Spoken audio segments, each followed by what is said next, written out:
What if I told you that the last 10 minutes before you sleep could change your entire life? Most people waste this time scrolling, destroying their next day before it even begins. But there's a ritual older than any self-help book that lets you manifest your deepest desires while you sleep. And no, it's not just dreaming.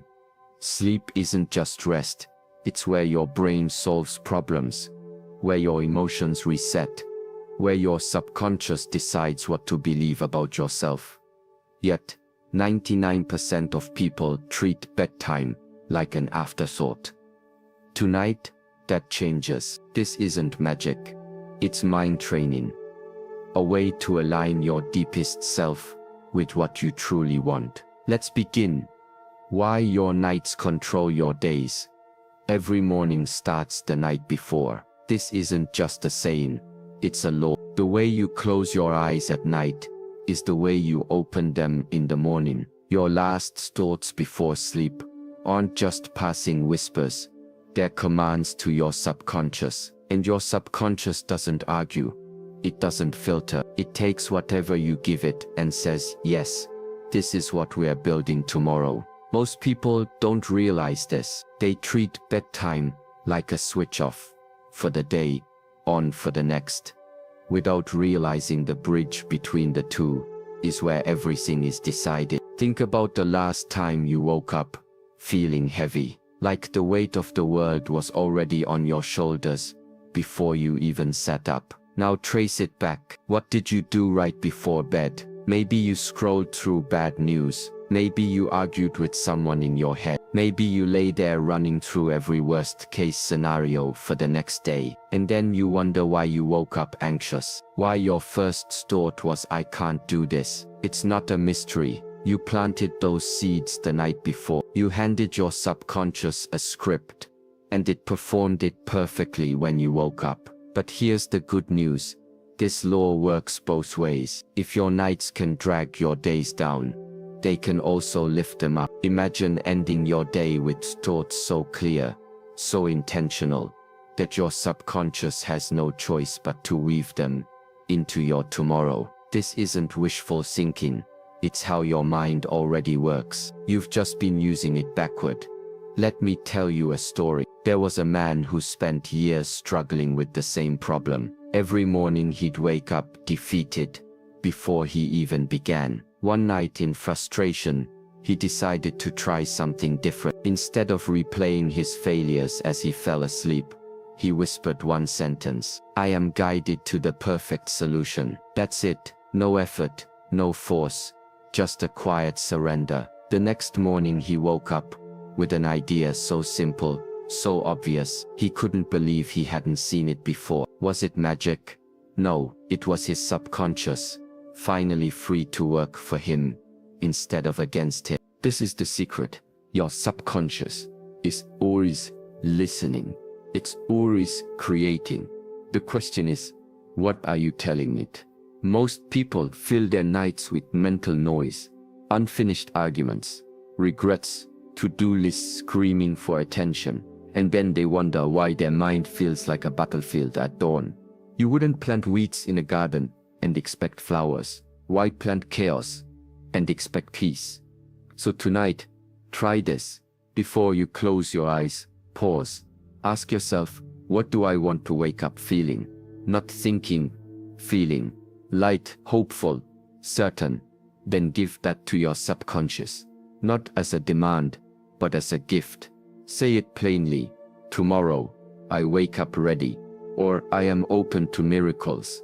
Or everything works out for me. Don't complicate it. Don't argue with it. Just hand it over, like dropping a letter into a mailbox. Then let go. Trust that whatever you've released will return to you. Not because you forced it, but because that's how the law works. Some people hear this and say, but what if I don't believe it yet? It doesn't matter. Your subconscious doesn't need your belief. It needs your repetition. Say it until it believes you. There was a woman who spent months repeating, I am safe before bed, even when her life felt anything but safe. At first, it felt like a lie. But slowly, her nights began to change. She'd wake up calmer, decisions came easier, opportunities she'd never noticed before seemed to appear out of nowhere. Was the world different? No, she was. Because she'd stopped feeding her subconscious fear and started feeding it truth. This is why your nights control your days, not because of some mystical force, but because you're always programming yourself. The only choice is whether you do it by accident or on purpose. Tonight, don't just fall asleep, direct your sleep, speak to your subconscious, like it's the most powerful ally you've ever had. Because it is. And watch how your mornings begin to answer. The 3-minute mental sweep. Before you can plant anything new, you have to clear the weeds. That's what this is. Not another task, not another chore. Just 3 minutes to sweep out what doesn't belong. Most people skip it. They rush through their nights clutching yesterday's baggage, then wonder why they wake up tired. You're not most people. You know that every thought you carry into sleep becomes part of tomorrow's foundation, and you refuse to build on rubble. So here's how it works. Sit on the edge of your bed, close your eyes, and ask yourself one question. What's weighing on me? Don't analyze. Don't solve. Just name it. Work stress, loneliness, money fear, whatever it is. Say it out loud or in your head. But give it words, because thoughts left unspoken have the most power. They lurk in the shadows of your mind, growing bigger in the dark. But when you pull them into the light, when you say, there you are, they shrink back down to size. Now imagine taking each thought and placing it in a box. Not to ignore it, to contain it. This isn't about pretending problems don't exist. It's about saying, you don't get to exist in my sleep. There was a man who did this every night. At first, he thought it was silly, but after a week, he noticed something strange. The moment he'd name a worry and picture locking it away, his body would relax, like something deep inside him finally believed, we don't have to carry this tonight. And in that space, his real work could begin. Because, here's the truth, your mind is like water. When it's stirred up, everything looks distorted. But when it's still, it becomes clear. This 3-minute sweep isn't just about dumping thoughts, it's about settling the water. It's saying to your subconscious, we're not ignoring these things, we're just putting them down for now, and that makes all the difference. Some nights you'll open that box and find it overflowing. That's okay. You don't have to empty it all at once. Just acknowledge what's there. This is worry. This is anger. This is doubt. Label them, box them, and close the lid. Then take one deep breath in through your nose, out through your mouth, and feel the space that's left behind. That space is where your power lives. There's a reason this works. It's not just psychology. It's spiritual law. What you refuse to release, you repeat. What you acknowledge and surrender, you transcend. A woman once told me she'd spent years lying awake with racing thoughts. Then she tried this. Not perfectly, just consistently. Some nights, all she could muster was, I'm putting it all in the box. But slowly, her sleep changed.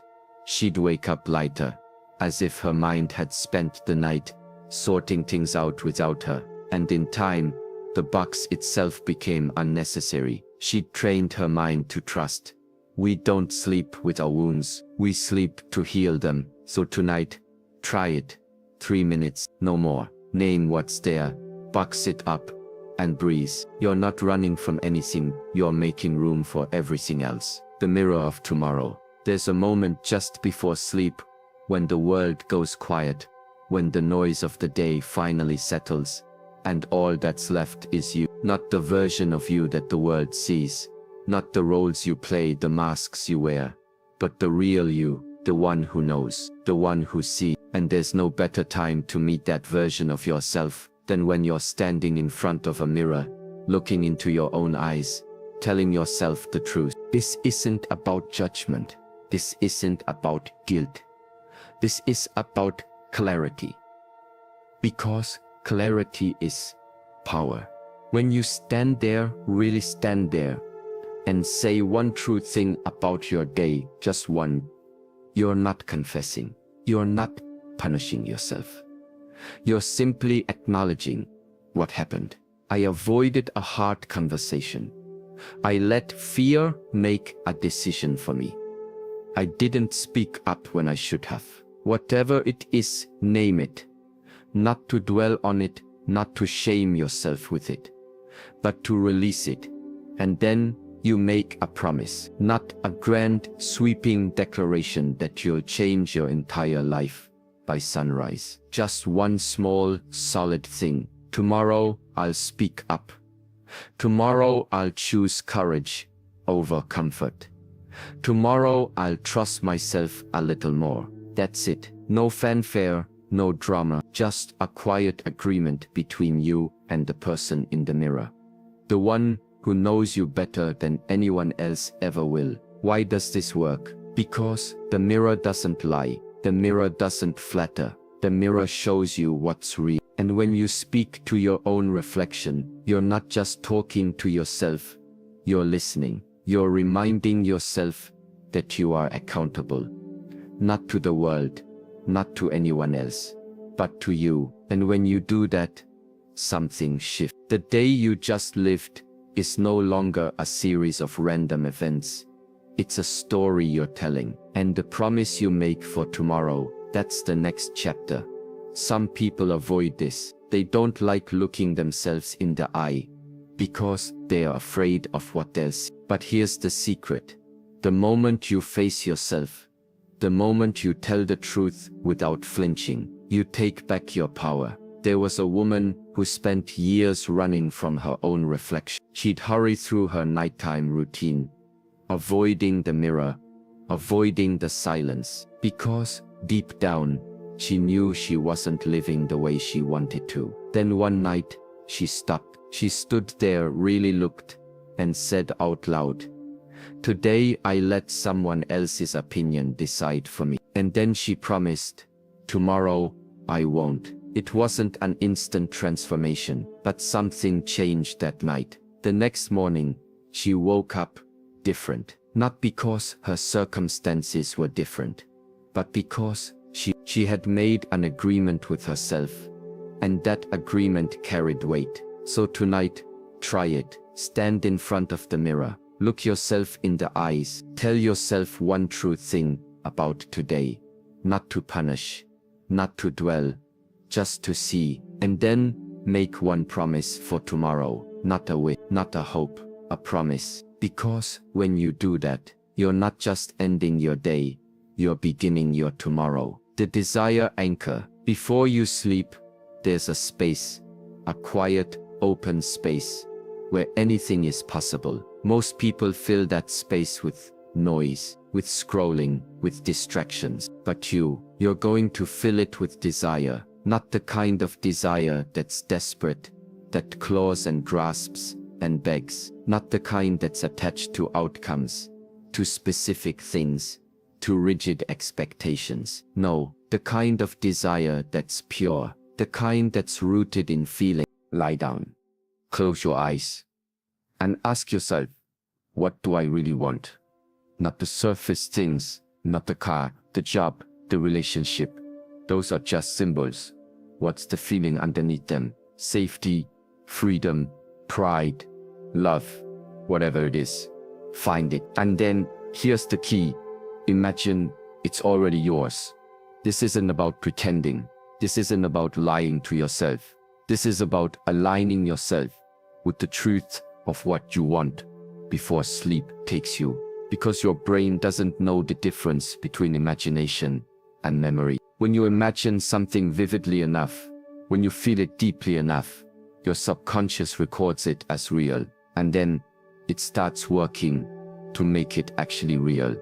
There was a man who did this every night. He didn't focus on the specifics, the exact job title, the exact number in his bank account. Instead, he focused on the feeling, confidence. He'd lie there and imagine what it would feel like to move through the world completely sure of himself, not arrogant, not boastful, just solid. And as he imagined it, he'd feel it, really feel it in his chest, like a warmth spreading, like an anchor settling. At first, nothing seemed to change, but then slowly, things began shifting. Opportunities came his way that he wouldn't have noticed before. Conversations unfolded different. Decisions became clearer. It wasn't magic, it was his subconscious, working in the background, aligning him with what he'd already decided was true. This is the power of the desire anchor. It's not about wishing, it's not about hoping, it's about knowing. When you plant that feeling in your mind before sleep, you're giving your subconscious a map. This is where we're going. And because your subconscious doesn't argue, doesn't doubt, doesn't second guess, it starts moving you in that direction without you even realizing it. So tonight, try it. Don't just think about what you want, feel it, let it fill you, and then, as you drift off, let go. Trust that what you've anchored inside you will find its way out, because it will, not because the universe is listening, but because you are. The breath that erases resistance. There is a space between breaths where everything stops, where the mind goes quiet, where the body remembers what it's like to be at peace. That space is where miracles happen, because in that stillness, there is no resistance, no fear, no doubt, just pure open possibility. And that is where your deepest desires begin to take root. Most people think manifestation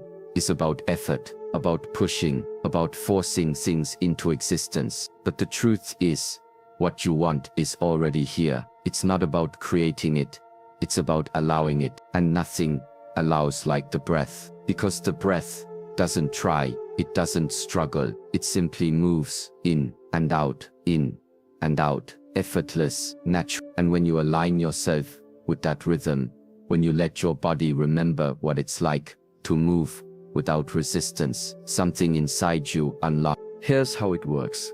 Breathe in for 4 seconds. Not shallow, not rushed, deep. Filling your lungs completely. Let your ribs expand. Let your belly rise. Then hold for 7. Not straining, just resting in that fullness. And then exhale for 8. Slow, steady, letting go of everything. And as you do, think, know, feel the words, I release what's blocking me. This isn't just a breathing exercise. This is a conversation with your nervous system. A way of telling your body, we're safe now, we can let go. Because resistance isn't just in the mind, it's in the body. It's the clenched jaw, the tight shoulders, the shallow breath. And when your body is braced against the world, it can't receive what you're asking for. But when you breathe like this, when you stretch out the exhale, when you make the release longer than the grasp, you're teaching your body a new language, a language of surrender, a language of trust. And with each breath, you're dissolving the walls you didn't even know you'd built. There was a woman who spent years chasing success, pushing, striving, never feeling like she was enough. Then she tried this. 3 breaths. That's all. 3 breaths. Where she didn't try to fix anything, where she didn't force anything, where she just let go. And for the first time, she felt it. The space between effort and ease. The moment where trying stops and allowing begins. That night she slept differently. Not because her circumstances had changed, but because she had. And when she woke up, the world felt softer, lighter, as if the weight she'd been carrying wasn't hers to hold in the first place. That's the power of this breath. It doesn't just relax you, it rearranges you. It shifts you from a state of grasping to a state of receiving. And in that shift, everything changes. Because what you want isn't out there somewhere, waiting for you to chase it down. It's right here, waiting for you to let it in. So tonight, try it. 3 breaths, 4 in, 7 hold, 8 out. With each exhale, I release what's blocking me, and then let go, not into sleep, into trust. The silent question. The mind is a search engine, always working, always processing, even when you're not aware of it, especially when you're not aware of it. And right before sleep, when the world goes quiet, it's listening closest of all. This is why the last thought you hold before sleep matters. Not just as a wish, not just as a hope, but as a question. A question is an invitation. A question is a door left open. And when you ask, really ask, the universe answers. Here's how it works. Right before you drift off, whisper, or simply think the words, "Show me the way." Not demanding, not desperate, just open, curious, willing. Because a question like this isn't about controlling the answer. It's about allowing the answer to find you. Your subconscious is smarter than you think. It sees patterns you don't. It connects dots you can't. And when you give it a clear question, it goes to work. Not in the way your waking mind does. Not with logic, not with force, but with something deeper, something older, something closer to magic. Have you ever woken up with an idea so clear, so sudden, it felt like it came from nowhere? That wasn't an accident. That was your subconscious working while you slept, sorting through the noise, finding the signal, and handing you the answer like a gift. There was a man who struggled with a decision for months. He weighed every option. He made lists. He agonized. And then one night he tried this. As he lay in bed, he simply thought, "Show me what to do." No pressure, no expectation, just a question. And when he woke up, the answer was there, not as a thought, not as a voice, but as a knowing, so clear, so certain, he couldn't believe he hadn't seen it before. That's how this works. You don't need to force it. You don't need to beg for signs. You just need to ask. And then let go, because the answer isn't yours to create, it's yours to receive. So tonight, try it. As you close your eyes, as the world fades, ask, "Show me the way." And then trust that the answer is already coming, not because you willed it, but because you allowed it. What never to do before bed, the last hour before sleep, is sacred. It's the bridge between your day and your dreams, between what was and what will be. And yet most people treat it like garbage time, like a meaningless stretch of minutes, to be filled with whatever noise happens to be closest. They scroll, they argue, they binge watch, they let the day's chaos bleed into the night, unaware that they're not just passing time, they're programming their subconscious. Think of your mind like fertile soil. Whatever you plant in it grows. In the hour before sleep, that's when the soil is most receptive, most vulnerable. Drop a seed of anger in there, and at its root. Drop a seed of fear and it sprouts. Drop a seed of mindless distraction, and that's what your subconscious spends the night cultivating. You wouldn't pour poison on a garden and expect flowers, so why pour chaos into your mind and expect peace? There was a woman who used to fall asleep with her phone in her hand. She'd scroll through news, through arguments, through endless loops of other people's highlight reels, and then wonder why she woke up feeling drained, like she'd been running in her sleep. Then one night, she tried something different. She put the phone away, not just out of reach, but in another room. And for the first time in years, she just sat in silence, in stillness. At first it felt uncomfortable, like her mind was itching for something to grab onto. But then slowly the itch faded, and by the time she lay down to sleep, her mind was quiet, not empty but clear. The next morning, she woke up different. Not because anything in her life had changed, but because the noise had stopped. And in that silence, something inside her had rearranged itself. This is the power of guarding your last hour. It's not about depriving yourself, it's about choosing what gets to live inside you.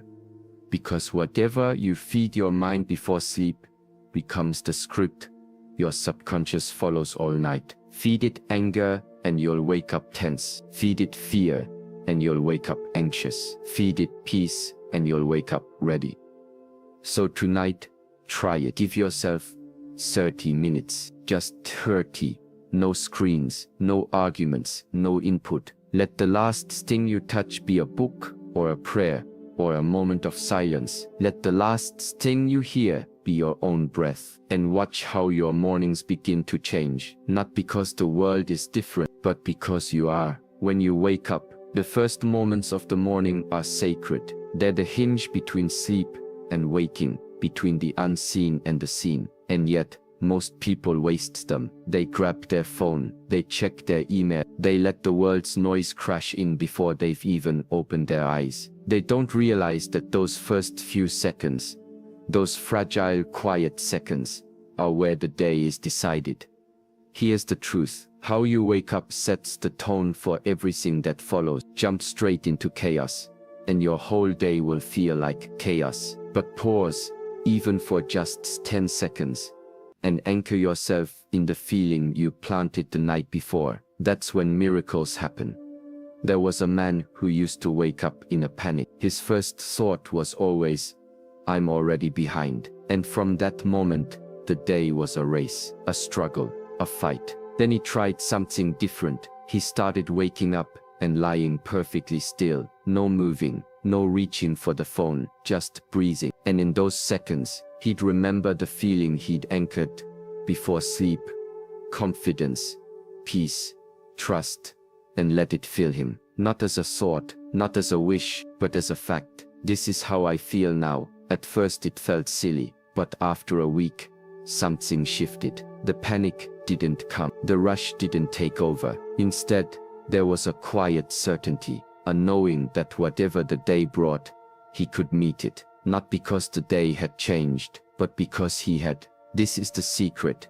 Your brain doesn't know the difference between memory and imagination. When you wake up and immediately reconnect with the feeling you anchored the night before, you're telling your subconscious, this is real, and your subconscious believes you. It starts arranging the day to match that feeling, not by magic, not by luck, but because you've programmed it. Most people don't do this. They let the world dictate their state. They react instead of create. But you're different. You know that the first moments of the day are yours, that they're powerful, that they set the pattern for everything that follows. So tomorrow, try. When you wake up, don't move, don't reach for anything. Just lie there and remember. Let the feeling you anchored last night rise up in you. Let it be the first thing that fills you. And then, when you're ready, open your eyes. The day will wait, but the magic won't. The 7-day challenge. There comes a moment when reading about something isn't enough. When hearing about it isn't enough. When thinking about it isn't enough. That moment is when you must decide, do I want to understand this with my mind, or do I want to know it with my life? This is that moment. This is your invitation to stop wondering and start knowing. For the next 7 days, you're going to do something simple, not complicated, not difficult, not time-consuming, simple. Every night you'll follow the ritual, not perfectly, that's not the point, consistently, that's the point, and every morning you'll notice 2 things: how you feel when you wake up, and what coincidences show up during your day. That's it. No fancy journals, no complicated tracking, just paying attention. Why 7 days? Because 7 days is long enough for patterns to emerge, but short enough that your mind won't rebel. Because in 7 days you can see changes so obvious you can't explain them away. Because in 7 days you'll stop believing this works and start knowing it works. Here's what will happen. The first night it might feel strange. You might wonder if you're doing it right. You are. There is no wrong way to plant seeds in fertile soil. The second night it will feel more familiar. By the third night your body will begin to anticipate it. like muscles remembering the forgotten stretch. And by the 5th day, that's when you'll start seeing, not with your hopes, but with your eyes. You'll notice mornings where you wake up before your alarm, not anxious but ready. You'll catch yourself humming for no reason. You'll find solutions appearing for problems you'd forgotten you had. People will say things that answer questions you never asked out loud. Opportunities will land in your lap with eerie timing, and you'll realize these aren't coincidences. They're echoes of what you planted in those quiet nighttime moments. There was a woman who tried this challenge skeptically. On day 1, nothing happened. On day 2, she woke up irritated and assumed the whole thing was nonsense. But on day 3, she found a forgotten check in an old jacket. On day 4, a friend called out of the blue with an idea that solved her biggest work problem. On day 5, she caught herself smiling for no reason while washing dishes. By day 7, she wasn't just doing the ritual, she was looking forward to it. Not because it gave her the she wanted, but because it reminded her of who she was. This isn't about getting, it's about aligning. When you consistently end your days with intention and begin them with awareness, you're not manipulating the universe. You're synchronizing with it, like tuning the radio to the right frequency. The music was always playing, you just needed to stop static to hear it.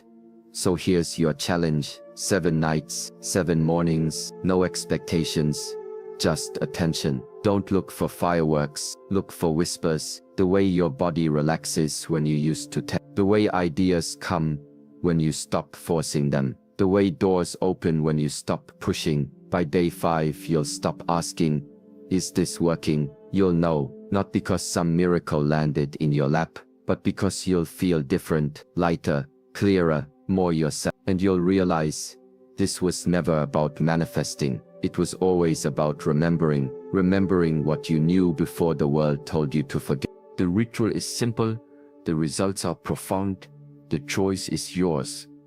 7 days stand between who you are and who you remember yourself to be. Which will you choose? Heading 10, Why it works. The science of sleep programming. Your mind never stops working even when you are asleep. It's sorting, solving, connecting. Scientists call this memory consolidation. Spiritual teachers call it seed planting. Different words, same truth. What you focus on before sleep grows while you dream. During REM sleep, your brain replays the day's important moments. But with a crucial difference, it strips away the unnecessary details, keeping only the emotional core. This is why bedtime rituals matter so much. When you end your day with intention, you're giving your sleeping mind clear instructions. This is what's important. This is what to focus on. Studies show people who visualize a skill before sleep improve almost as much as those who physically practice. Olympic athletes use it, concert pianists use this, and now you're using it too, not for a skill, but for your life. When you consistently anchor a feeling before sleep, your subconscious accepts it as truth. Then it gets to work, making that truth visible. There's a reason ancient traditions emphasized bedtime rituals. They understood what science now confirms. The mind at sleep's edge is extraordinarily suggestible, not in a mystical way, in a biological one. Your brain waves slow to theta rhythm, the same state hypnotherapists use for profound change. In this state, thoughts don't feel like thoughts, they feel like memories, like facts. This explains why, after several nights of this practice, your mornings feel different. It's not imagination, it's neurobiology. You've literally rewired your default state. Where you once woke anxious, you now wake expectant. Where you once saw problems, you now see possibilities. Not because your circumstances changed, because your brain did. The coincidences you notice around day 5 aren't magical. They're neurological. Your reticular activating system, your brain's filter for relevant information, has been reprogrammed to spot opportunities, matching your anchored feelings. They were always there. You just couldn't see them before. This isn't law of attraction. This is law of attention. What you consistently focus on before sleep becomes what your brain prioritizes while you sleep, and what you notice when you wake. Simple, scientific, and waiting for you to prove it to yourself. Starting tonight. Why it works. The science of sleep programming. There is a silent alchemy that happens each night as you sleep. A quiet reorganization of your mind that shapes your waking life more powerfully than any conscious effort ever could. This isn't mysticism. This isn't wishful thinking. This is how your brain is wired to function. When you understand it, when you work with it instead of against it, everything changes. Think of your mind like a garden. The thoughts you plant before sleep are the seeds that take root in the fertile soil of your subconscious. And just like a gardener doesn't stand over his seeds, shouting at them to grow, you don't need to force or manipulate this process. You only need to plant with intention. Then trust the natural laws that take over from there. Science now confirms what ancient traditions have always known. The brain doesn't distinguish between real experience and vividly imagined experience. The same neural pathways light up whether you're actually doing something or simply rehearsing it in your mind. This is why athletes visualize their performances before competitions.